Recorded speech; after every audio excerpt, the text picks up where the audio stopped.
सद्गुरु श्री पुंडलिक माऊली की जय। आज परमहंस श्री पुंडलिक बाबांच्या 39व्या पुण्यतिथीला अनुसरून एक अविस्मरणीय आठवण। आम्ही जातो आपुल्या गावा, आमूचा राम राम घ्यावा। सन 1985 मध्ये अधिक मास आल्याने मूर्तिजापूरच्या श्री पुंडलिक नगरात श्री बाबांच्या दरबारी श्री नरेंद्र ढोक रामविजय ग्रंथाचे पठण करीत होते। अधिक मासानिमित्त अधिकाधिक भाविकांचे जथ्थेच्या जथ्थे श्री बाबांच्या दर्शनास येऊ लागले।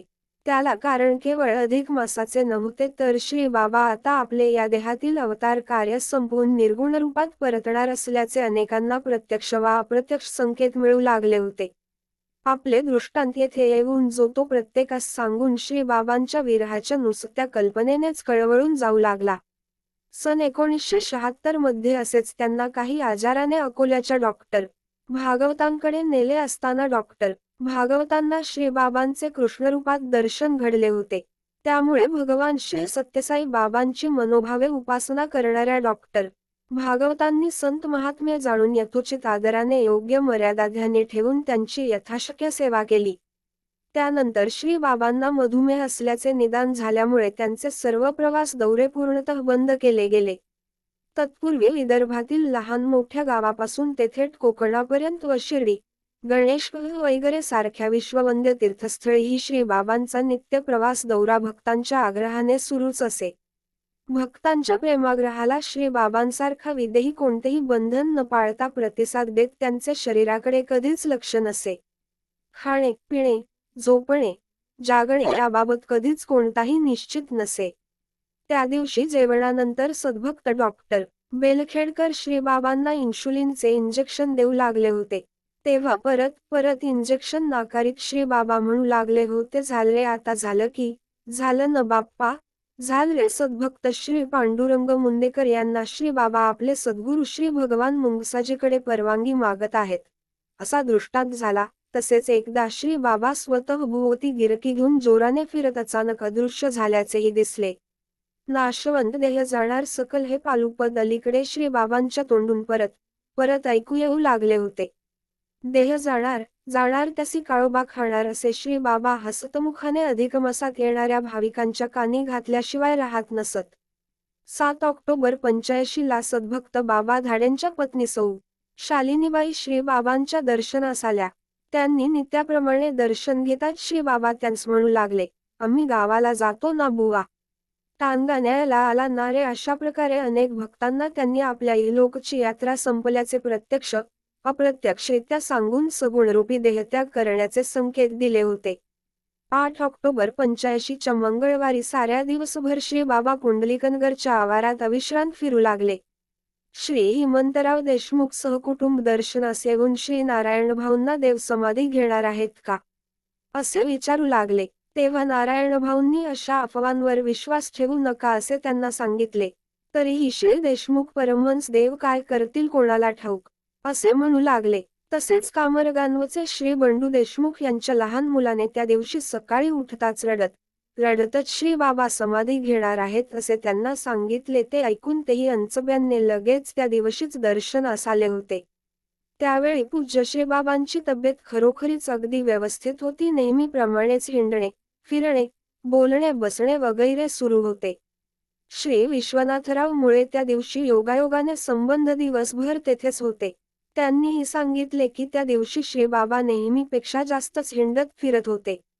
श्री राधाकिसन बुवा श्री बाबांचे हे दिवसभराचे हिंडणे पाहून श्री बाबांना त्याबाबत परत परत सांगून विश्रांती घेण्यास सांगू लागले। पूर्वीही श्री बाबांचे हिंडणे पाहून श्री राधाकिसन बुवा श्री बाबांना किती हिंडता असे म्हणताच ते म्हणत असत, श्रीराम रानोरान का फिरला बुवा। त्या दिवशी बरीच रात्र होऊन सर्वत्र सामसूम झाली, तरीही भक्तांच्या सोबतीने श्री बाबांचे हिंडणे सुरूच होते। ते पाहून श्री राधाकिसन बुवा श्री बाबांना परत म्हणाले, बाबा आता किती फिरता, जाऊन थोडी झोप घ्या ना देवा। ते ऐकून श्री बाबा म्हणाले, कायमचेच झोपतो बुवा। नंतर रात्री 11च्या सुमारास ते आपल्या दरबारी पलंगावर येऊन बसत म्हणाले, थकलो बुवा। श्री बाबा पलंगावर पडल्यावर सर्व सेवकगणही झोपी गेले। ऐन त्याच दिवशी मौदाजी नागपूर येथे स्थानिक लोकांना संत दर्शन व्हावे म्हणून विलास बेलसरे व काही स्थानिक भक्तगणांनी श्री बाबांची अनुमती घेऊनच मोठा दर्शन सोहळ्याचा कार्यक्रम आयोजित केला होता।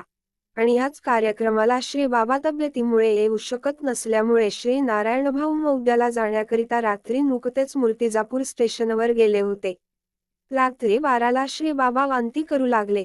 त्या दरम्यान श्री नारायणभाऊंच्या पत्नी सौ लक्ष्मीबाई जाग्या असल्याने दरबारात येऊन पाहू लागताच त्यांना श्री बाबा आजारी असल्याचे जाणवले. त्यांनी तेथील भक्तांस व श्री विठ्ठलरावांना उठविले. लगेचच श्री नारायणभाऊंना निरोप देऊन बोलावून घेतले. ते परत येताच त्यांनी डॉक्टर सारडांना फोन केला. त्यानुसार डॉक्टर सारडा जीप काढून येऊ लागले. तर ती नादुरुस्त म्हणून फियाट गाडी घेऊन येऊ लागले. मध्येच रेल्वे फाटक बंद असल्याने काही वेळ निराशेने थांबून फाटक उघडताच त्वरित पुंडलिक नगरीत येऊन पोहोचले. श्री बाबांना तपासू लागताच ते झाला असे म्हणू लागले. डॉक्टर सारडांना त्यामुळे उपचार करण्यास सुचेना. त्यांनी अकोल्याच्या डॉक्टर भागवतांना फोन लावण्यास सांगितले. त्याप्रमाणे फोन करताच त्यांनी श्रीबाबांना अकोल्यास घेऊन येण्यास सांगितले. त्यानुसार गाडीतून श्री बाबांना झोपून नेऊ लागताच श्री बाबा नाही रे म्हणू लागले. पण मग भक्तांनी बळजबरीने श्री बाबांच्या प्रकृतीच्या काळजीने मोठ्या दवाखान्यात उपचार करण्याच्या इराद्याने त्यांना तसेच झोपून नेऊ लागले. डॉक्टर सारडा स्वतः गाडी चालवित होते. गाडीत श्रीबाबांचे बंधू नारायणराव, विठ्ठलराव व परमभक्त सेवक गुलाब मोहोड इतके जणच होते. वाशिंबाजवळ नाईलाजाने गाडी थांबवली. त्याचवेळी श्री विठ्ठलरावांच्या मांडीवर मस्तक व श्री गुलाबरावांच्या मांडीवर पाय ठेवलेले असताना श्री बाबांनी देहविसर्जन केला. तसेच भरधाव वेगाने गाडी चालवून अकोल्यात डॉक्टर भागवतांकडे गेले असताना त्यांनी श्री बाबांचेकडे पाहून त्यांना दंडवत प्रणाम करून श्री बाबांनी महासमाधी घेतल्याचे जाहीर केले. अशा प्रकारे 9 ऑक्टोबर 1985 ला पहाटे 3 विसर्ग 3:00 वाजताच्या ब्रह्ममुहूर्तावर भाद्रपद मध्य दशमी नारायण दशमी रोजी श्री बाबांनी आपले भुवरील या अवतारातील सगुण देहातील कार्य पूर्ण करून निर्गुणरूपे विश्वव्यापी होऊन अनंतकालपर्यंत आपले भक्तरक्षण व विश्वोद्धाराचे कार्य अदृश्यपणे सुरू केले. आज दररोज गावोगांवचे भाविक नित्याप्रमाणेच दर्शनास येत असून समाधीस्थानी श्री बाबांच्या पूर्वीचा शांतिदायी सहवास अनुभवून तृप्त मनाने परतत असतात. श्री बाबाच्या जन्मोत्सवाप्रमाणेच आता भाद्रपद वद्य दशमीला पुंडलिकनगरामध्ये भव्य यात्रा महोत्सव साजरा होताना दिसून येतो आहे. आपणही आता श्री बाबांच्या चरणी अखंड दंडवत प्रणाम करून उच्चस्वराने त्यांचा जयघोष करून परमपुनीत होऊया. परमहंस श्री पुंडलिक महाराज की जय. आणि शेवटी परमहंस श्री पुंडलिक बाबांना एकच म्हणावेसे वाटते, चाल माझ्या मनी प्रियाची, कंस पूर्ण आधार या जीवाला, नाही तुझ्या विना. धीर देई रे मना, पुंडलिका दयाघना. ध्रुव संसारी दुःख सारे, मोह मायेचे पसरे. आठवू तुला कसारे, 2 संकटात या आशारे. 2 तूच तारी येऊनिया. 2 करी मुक्त बंधना. धीर देई रे मना, पुंडलिका दयाघना. 1 भोगावे लागते रे म्हणशी भक्तजनाला. 2 परी तूच सांभाळीशी. 2 देश शांती या मनाला. 2 सुख करता दुःख हरता. 2 अवतार तुझे नाना. धीर देई रे मना, पुंडलिका दयाघना. 2 ही साधी भोळी सेवा. 2 भक्ती कळेना देवा. 2 तव रूप पाहण्याशी. 2 मज दृष्टी देई देवा. 2 चरणी अजाबदास. 2 घलित लोटांगणा. धीर देई रे मना, पुंडलिका दयाघना. 3 स्टार जय माऊली. स्टार